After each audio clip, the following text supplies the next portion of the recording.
สบายดีพี่น้องสบายดีซีเถียงแพงสุขุสุคนสุหมองและสุบอลเด้อพี่น้องเด้อเนาะสบายดีย้ำแรงๆพี่น้องเอ้ยทุ่มหนึ่งตอนนี้ยังบ่มีคนพี่น้องเอ้ยมื้อนี้กันเลยเนาะตอนทุ่มหนึ่ง19:20 นาทีพี่น้องเอ้ยยังบ่ทันมีคนซ้ำ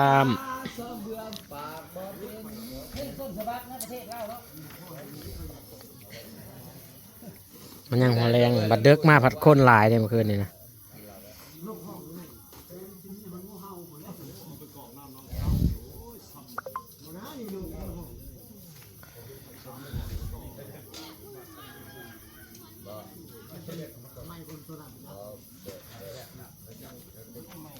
คนกำลังลังมากพี่น้องเอ้ยแม่มักกะลอกแม่ไผ่แม่ไฮโล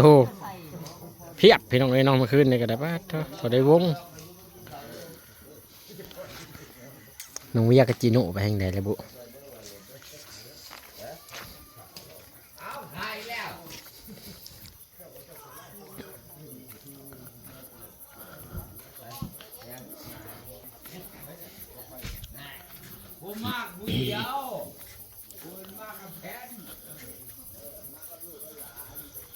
อยู่ครัวกันยังบุคันมีไผ่ไปหน่อยไผ่กับแตกเมื่ออาบน้ำอาบในมืดคือทรง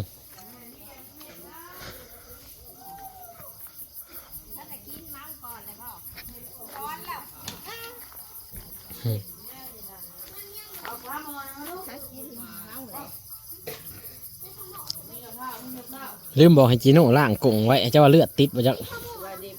สบายดีกุ้งกระยาดอกมันแห้งแล้วป่านนี้นะมื้ออื่นจังล่างมื้ออื่นจังล่างเฮ็ดยังก็ได้นะต้มยังต้มข้าวโพดต้มไก่โอ้ย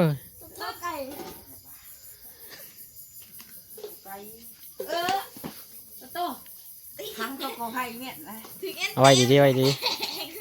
ฝนตกพี่น้องไอ้บางค่ำนี่กับโบแห้งไปได้หรอก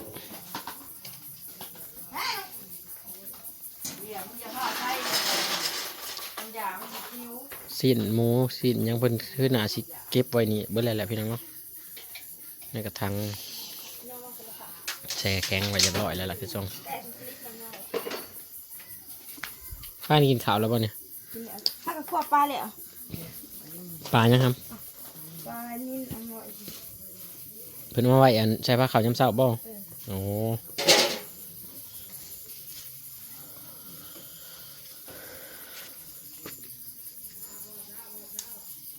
ได้ยังเมจิโน่นะ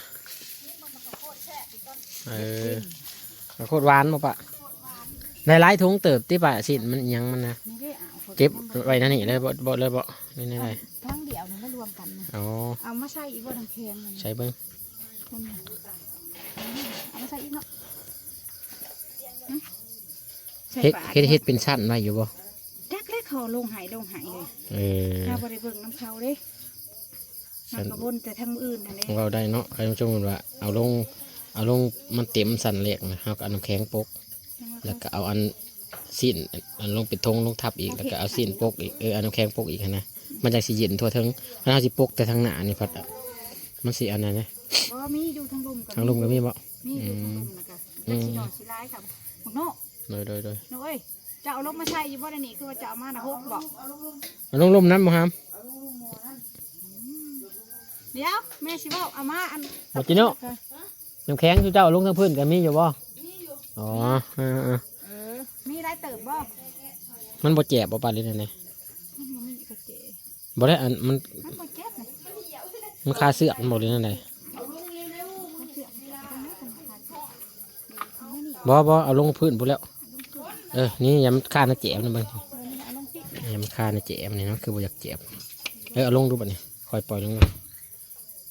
ดันลงดูบัดนี้เด้ดีทำนี่เด้นี่เจ็บเก็บความเย็นสบายดีเห็ดป่าคือ4 โลเท่าไรละป่านินรูปอันเบิด400เท่าไรก็ได้ โล110บ่ได้บ่110 บาท 400เท่าไรก็เอาไปจ่ายเขาน่ะป่านั่น400ถ่วนบ่ สิ100ถ้วนบ่เนาะเอาปลามาเติมเม็ดพาจังหันบ่ปะ ป้าจังหัน ให้พระไปหน่อยฮะ ว่าดอนอาม่าน่ะสิเช็ดเชิดจังหันซะ ปลายัง ด น่ะ อนอาม่าน่ะ โอ้ปลาคอง น้อย โอ้พอดีแล้ว พอดีสิเฮ็ดช่วยเทนอีก พี่น้องทางบ้านดอนสโนดพี่น้องเพิ่นก็มา มา โอ้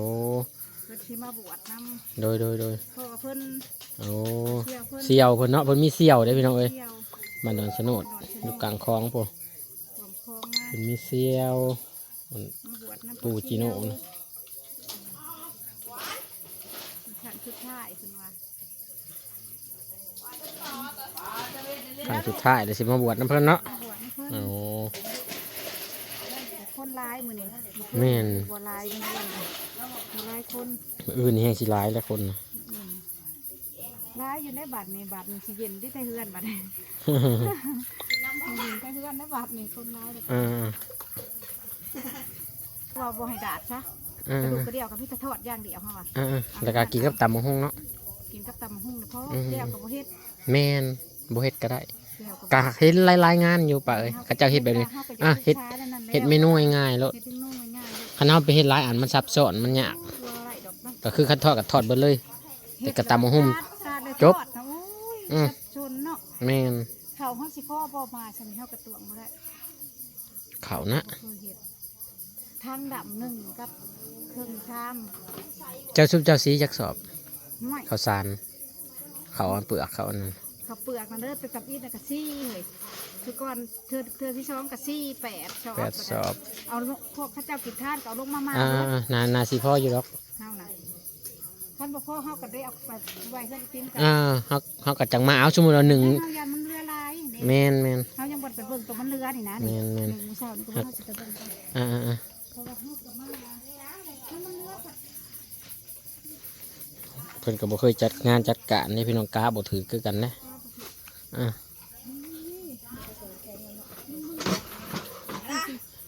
พระเจ้าหนึ่งแล้วบ่นั่นน่ะพระเจ้าหนึ่งแล้วบ่เรือว่าแน่ใด นี่หนึ่งได้อ อ๋อ เดี๋ยวกินต้มเป็ดน้ำเฮาต้มเป็ดใส่น้ำแข็ง เบิ่งกวดเบิ่งปะขึ้นเบิ่งทั้งเทิงก่อนพี่น้องมาดอนอยู่ทั้งเทิงอยู่บ่ปะ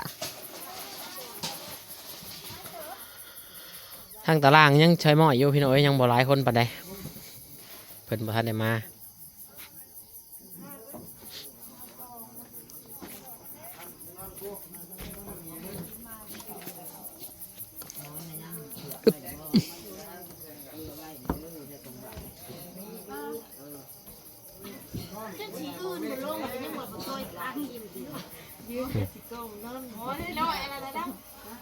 ไอ้แพนซื้อตัวไหนมาเนี่ยซื้ออยู่ว่าตัวจูดนะ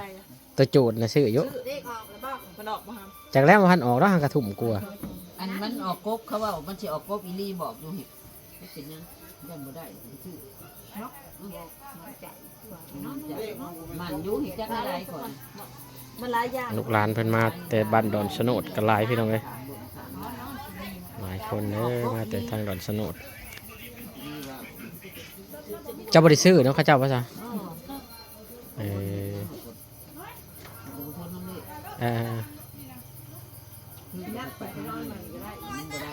อตัวผู้เห็ดต้นนี่เพิ่นก็หลายได้อพี่น้องเลยใบซ่าอยู่จนสิหอบปลาเมมเพิ่นพี่น้องเลยเนาะผู้เห็ดต้น2 4 6 8 10โต30ต้นเพื่อพี่น้องเลย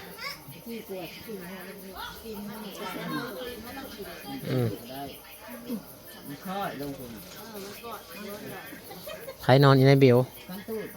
ท่านแล้วทั่วแล้วมีเจ้ายอดขึ้นนั่นเลยน้องยอดขึ้นแต่มันกระเพี้ยนมันกระบอกด้วยมันใส่กระดาษมันค่อยลง ย่องมาแต่บ้านดอนพี่น้องเนาะผู้ที่ว่าบ้านเดียวกันกับผู้เพิ่นเอาเครื่องมาให้ลูกแปดนี่พี่น้องเลยเฮากระบอกหัวแม่นซุปเพิ่นนี่บ่ลื่นอะไรเฮากระบอกจักบ้านเดียวกันเนาะบ้านดอนชะโนดอยู่กลางแม่น้ำโขงพี่น้องเลยมืดตื้อๆเนี่ยคนกำลังมา เอาไว้สำหรับก่อนพี่น้องเนาะสำหรับคลิปนี้